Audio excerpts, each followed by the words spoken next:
was talking to a former Dave Ramsey acolyte the other day, and the subject of credit cards happened to come up in the conversation.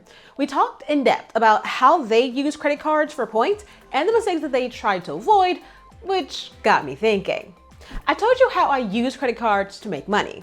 I've given recommendations around managing your credit card so that you don't go back into debt like so many of us have. I've even told you how to pay them off and close them without absolutely destroying your credit score.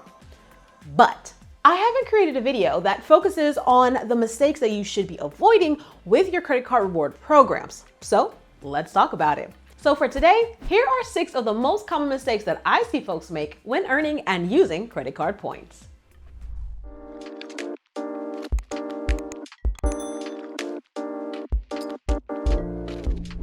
I like that one.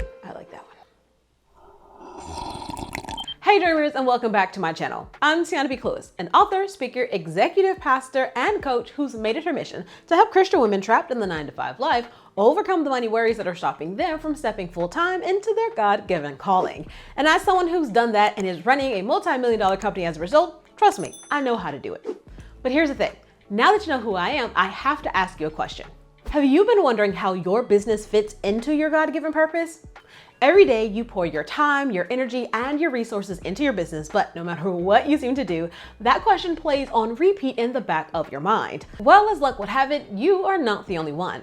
Hundreds of women have the same question running rampant in their minds, no matter how many books they read or inspirational podcasts they take the time to listen to. But that doubt doesn't have to stay a permanent resident in your mind.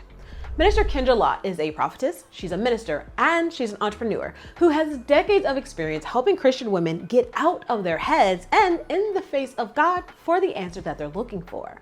As a prayer warrior who had to learn how to tune out the world and even herself at times to hear God clearly, she's passionate about sharing proven strategies rooted in the Word of God to help you do the same. And she's ready to share those secrets with you at the Ambitious Dreamers The Pouring Conference on Saturday, October 1st. So I need you to head to www.thepouring.life so that you can learn how to hear God more clearly on this entrepreneurial journey. Space is limited, so pause the video and go register right now at www.thepouring.life before the spaces are gone. Now that you're back, let's jump into the video. Whew! Mistake number 1.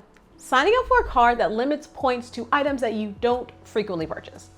If you don't know this yet, let me tell you, all credit card reward programs are not created equal.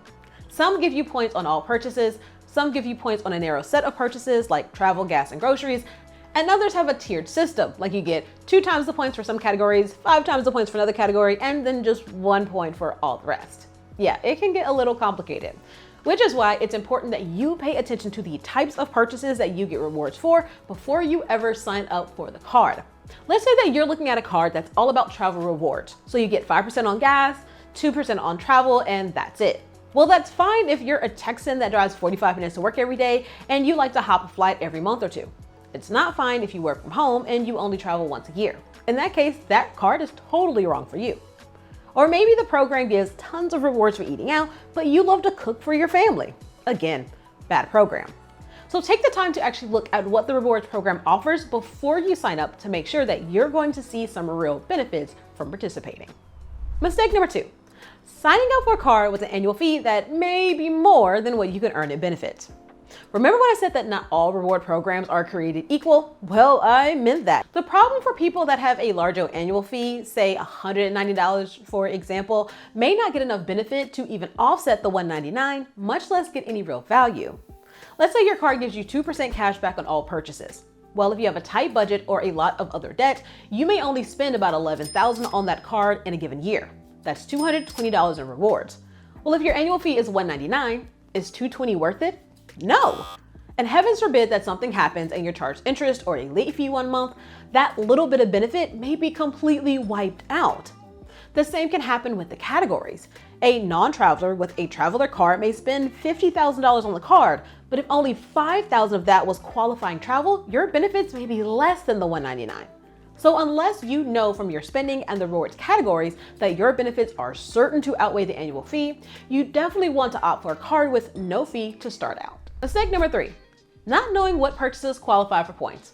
I know this sounds like mistake number one to some of us, but if you're not shopping around for a new card and already have a couple in your back pocket, then it really is not redundant. At this point, you're already locked into your current rewards program, so it's important that you know what purchases actually qualify if you're going to get the most bang for the buck in the cards that you already have. This is especially important if your program has rotating categories, narrowly defined categories, or special stipulations on how to get a purchase that sounds like it should qualify to actually qualify. For example, I saw that the Chase Sapphire Preferred card provides 5 times the points on travel purchased through Chase Ultimate Rewards, which is a special portal that they have. Any travel purchase outside of that portal only gets 2 times the points. But if you don't know this, you'll find yourself getting 60% fewer points on travel purchases because you're booking through Expedia or Travelocity instead of the Chase portal. So for any cards that you currently have, take a moment to figure out what you receive rewards on and if there are any special conditions to actually earning those rewards.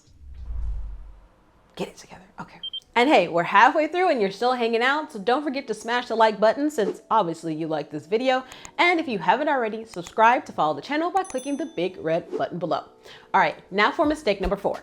Purchasing things you wouldn't normally buy just to get the points.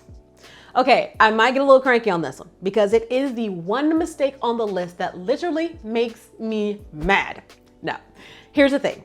The entire point of using a credit card rewards program is to get a financial benefit, albeit a small one, from the purchase that you were already going to make. So the moment that I hear someone say that they bought something just to get their points is the moment that I am mentally delivering an open palm slap into the back of their head. Why?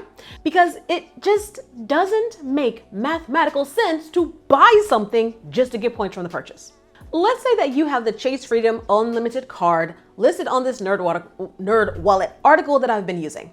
It gives you 6.5% cash back on travel. Now, let's say that you have a friend, they need a plane ticket to go visit their mom, and typically you would never have bought them the plane ticket, but you think, oh, I'll get the points. And so you go ahead and you buy them the $300 plane ticket to go see Mommy Dearest, knowing full well that you will probably never see that $300 again. That is literally making a purchase that you normally would not have made just to get the points.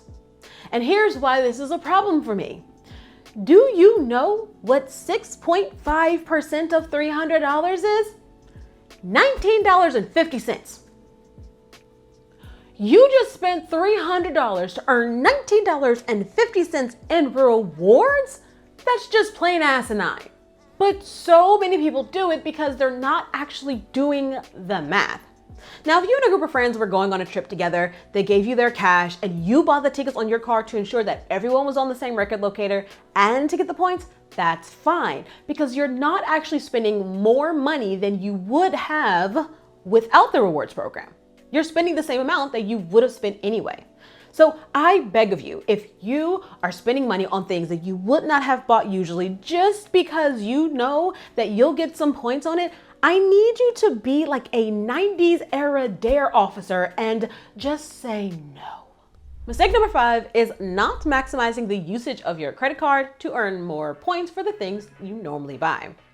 When I did my video about how I saved over $10K in 12 months by using reward points, I talked about the fact that my husband and I maximize our points by literally living on our credit cards. Well, I know this idea freaks out some people, and as a result, those people use cash or debit cards for most purchases, and the credit cards only for maybe big things. And there's technically nothing wrong with that, especially if you want to live the no debt life or you worry that your spending on your credit cards may get out of hand again. But if you signed up for a credit card in order to enjoy the rewards benefits, why not max that out where you can? That's why, if you can keep yourself in control, I encourage you to use your credit cards to make any and every purchase that will qualify for rewards. Just be sure that you're only spending money based on your budget. So if you budgeted $500 for groceries, only spend $500 on groceries on the credit card, and do not touch that $500 of cash that's sitting in your bank account that you normally would have used for the groceries. That way, when the time comes to pay off that card at the end of the month, the cash that you budgeted for those purchases is just sitting in the bank, ready to be used to pay the credit card off in full. Mistake number 6, redeeming your points for cash. Now, this mistake does not hold true for every single credit card program, but it does for many cards. Back during my forensic accounting days, when I had a company AMEX but was allowed by the company to keep the points, I realized that I got more value by redeeming my points for gift cards or travel than I did for cash rewards, like them sending me a check or redeeming a purchase. And when I say I realized it, I mean that my nerdy self literally sat down and calculated how many points it would take to redeem a $100 purchase versus to get a $100 gift card. Now, I don't have that calculation because it was a decade ago, but I want to say it was like roughly 20% difference. But as a result, I now do that calculation on all my cards. So I know my Capital One card, it's a difference of nearly 40%, while with the Chase card, there's actually no difference at all. Naturally, this information plays a key role in how I decide to use the points that we've accumulated. So with my old Amex and my Capital One card, I used to constantly redeem them for gift cards as holiday gifts or to make purchases at Home Depot to make upgrades to my first house. But with my Chase card, I can literally do whatever I want because I'll get the same value either way. So it's a little nerdy. All right, it's a lot nerdy, but that 30 seconds of total nerddom can save you a lot of free money when redeeming those points. So you're welcome. Ba, ba, ba, ba, ba. And there you have it. 6 crazy common mistakes people make with their credit card reward programs and how to avoid them. Hopefully with this video, you are going to be able to avoid all of these pitfalls and then some, because if you paid attention, you'll notice that all these come down to either not understanding the program or not doing basic math. As long as you read the terms of the program and do the math to make sure that this card makes financial sense for you, you should be pretty safe when it comes to avoiding mistakes. But you know me, I want to know what you have to think about these mistakes. Have you made them? Did your wise uncle help you avoid them? Or are there some others that you think I left out? Let me know in the comments so that we can talk about it. You know how I do. With that, be sure to grab your seat at the Ambitious Streamers The Pouring Conference, which is happening on Saturday, October 1st here in the DFW area. You don't want to miss out on this chance to grow in business and in spirit, so head over to www.thepouring.life right now. But okay, before you go, don't forget to let me know that you found the video useful by hitting the thumbs up button and subscribing to my channel by clicking the big red button below. Be sure to hit the bell so that you're notified each week when I drop brand new money tips and biblical strategies to help you break through your financial barriers so you can step big, bad, and boldly into your God-given calling full time. So with that, I'm going to go do some laundry and I look forward to seeing you next week. Bye-bye.